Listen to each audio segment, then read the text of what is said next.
A Skinner box is a controlled environment where a test subject learns to associate behaviors with consequences. Whether the subject is rewarded or punished for their actions depends on what the test is trying to do. If you put a rat in a box and give it treats for pressing a button, but you shock it for touching another object, that rat will understand over time that pressing the button will give it a reward. Likewise, there are many games in Roblox that do this exact thing, but none do it as well as one game in particular, Bee Swarm Simulator. Don't take this the wrong way, I love Bee Swarm Simulator, and none of what I'll talk about should be considered a bad thing or a knock against the game, but I want to take a look at the game and talk about how it's quite possibly the perfect Skinner box. Let's talk about how games like this manipulate you into continuously playing. I've played a ton of simulator games in Roblox. I've killed zombies, bandits, and brain rot. I've even pulled swords out of stones and built up my body to levels of muscle that would make Hafthor Bjornsson jealous. Each of these games has their own loop that they follow in order to make the player stronger over time. They might have new zones with heavier equipment, or a new sword that increases your power or the rate at which you gain power. All of these games have a few things in common. 1. Almost all of them have some sort of rebirth system in order to gain even more incremental power. Rebirthing means hitting a certain power threshold and then resetting everything down to 0 in order to gain some sort of benefit to your overall future power gains. 2. At some point, I get bored and leave them because the amount of power I need to progress becomes unobtainable unless I pay money. 3. Bee Swarm does neither of these things. However, I think Bee Swarm sits in the perfect spot of earning power and satisfying me as a player. There's a game called Sid Meier's Civilization that is a turn-based game in the 4X genre. These games are known for their ability to keep players hooked by having something called the just one more turn effect. What does this mean? Every single turn in Civ means that you are making progress. You're gaining something. Whether you're building something and it's completing, you're fighting enemies, or researching science, you are moving forward to an end goal. This progress is incredibly fun, and it's satisfying to see as your civilization expands and you get closer to winning the game. While Bee Swarm doesn't have turns, it has that one more turn addicting effect. How? Well, let's talk about how Bee Swarm works. And before I really get into it, I just want to say, I know that most of you already know how Bee Swarm works. I would assume that most people have actually played the game. So why am I talking about it? Well, it's because I'm addicted again. And I want to make content on the game in a way that isn't just me running around in circles, because despite all the things that I'm going to talk about here in the next little bit, this is actually how the game is played.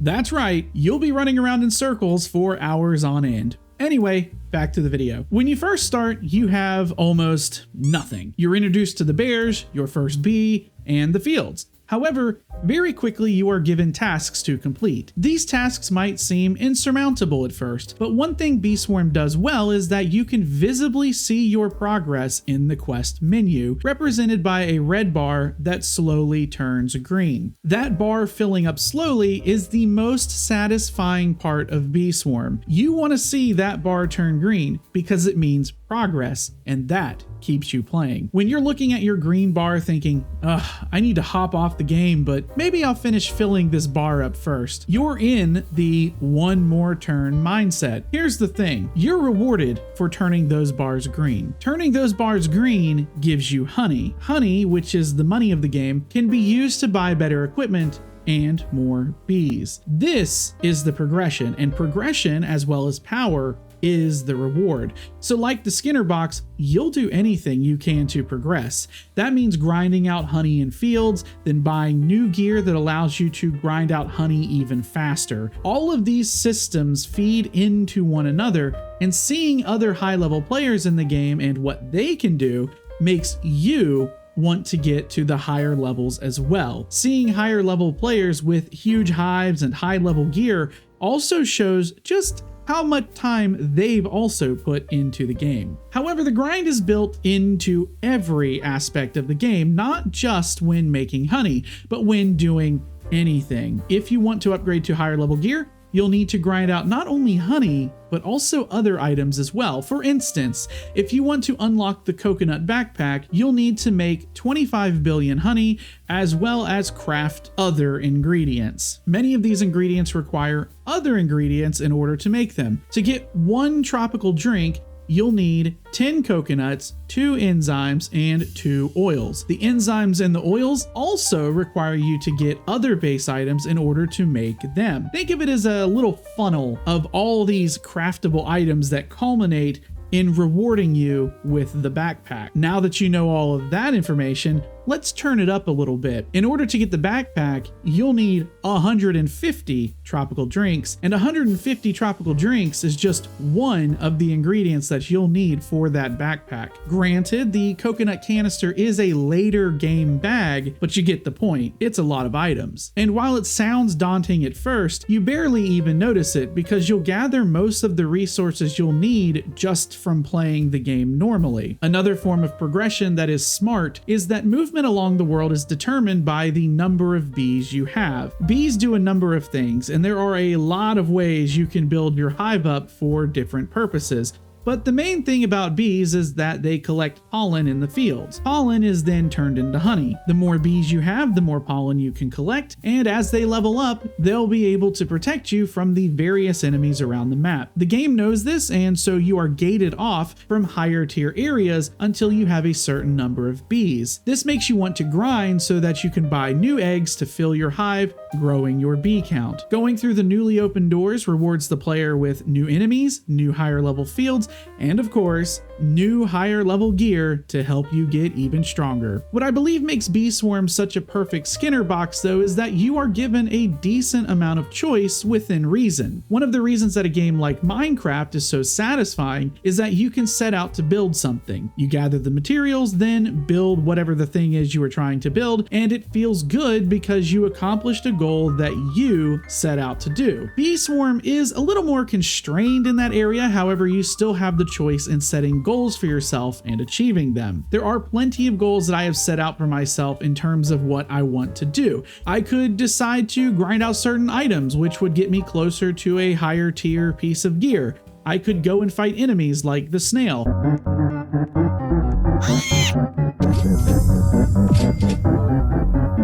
I could even go and see how high of a score I get in the retro game. These choices will almost always reward me with something. I'll get items that I need, a new amulet, or a new piece of equipment. I could grind out badges in order to get sprinklers that would make the flowers grow back faster in the fields. Not every item needs to be acquired in order, and in my case, a lot of the items that I'm going for aren't in the order they should be. Currently, I'm trying to get the coconut canister, the same bag that I talked about earlier. Like I said, this is a higher level item that requires a lot of different things in order to unlock it. I have every single one of the items except for the honey. However, this item is far more expensive than the previous item in the shop, the coconut clogs. I don't have all the items for the shoes, so I've chosen to do that later. This choice applies to many of the other items in the game, in particular the masks, which you can choose to unlock in any order. These masks give the player choices in what type of pollen they want to get, as well as other buffs. Allowing the player to have this kind of choice lets them set a goal for themselves and achieve it,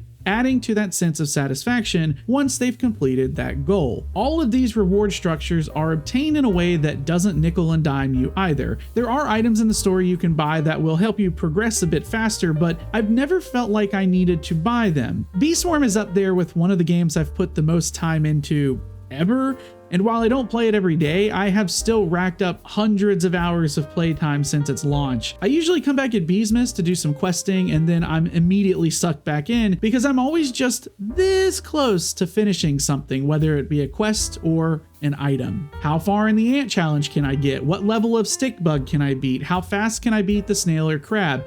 Will I ever finish the Spirit Bear quests? No. These are all valid questions that will also test you to see how far you've come. They are great ways to check your progress in a fun way that, you guessed it, also rewards you. Beesmas itself acts as a FOMO, or fear of missing out, style event that players will absolutely want to come back to because the bonuses and boosts are worth obtaining, but are only here for a limited time. Pup shrooms show up twice an hour at 15 minutes and 45 minutes into the hour, giving players an incentive to stay in the game or come back at those times in order to collect them. Bee Swarm is the one game that I've had friends quit because they found it to be too addicting. And they've all said the same thing, quote, "I stopped playing the game because once I started, I couldn't stop," end quote. And part of me feels that deep down. However, there's one part of Bee Swarm that I don't like, and personally, I don't think fits in the Skinner box that the rest of the game sits in. The stickers. While there is a luck element to certain items dropping from enemies or beanstalks or whatever, you can almost always go in and craft the items you need. Stickers were an update added in 2024 that placed little random stickers all over the map. These stickers do have an effect on the player in terms of increasing some stats through the sticker stack. However, stickers are completely random. A sticker printer was put at the top of the mountain, and a trading hub was also added, I guess to help reduce some of the randomness, but it doesn't really. There's no way to get a specific sticker you might need outside of trading or getting lucky. The sticker printer can make stickers if you donate a bee egg, but what you get is random from a pool of stickers. This means that stickers are completely reliant on RNG, and many quests, especially Beesmas quests, rely on specific stickers in order to complete them. The idea behind stickers was to get players to interact with each other and use the trading hub to wheel and deal stickers for the ones that you need. In theory, this is a fine enough idea, but still very annoying. Personally, I don't want to sit in a room spamming chat for a sticker when I could be grinding for another item. This problem has only gotten worse over time as Roblox rolled out the age verification for the chat. If you don't know, Roblox has started making people use AI age verification in order to allow users access to certain social features in the game. If you want to use any of the chats, you have to let them scan your face and determine your age.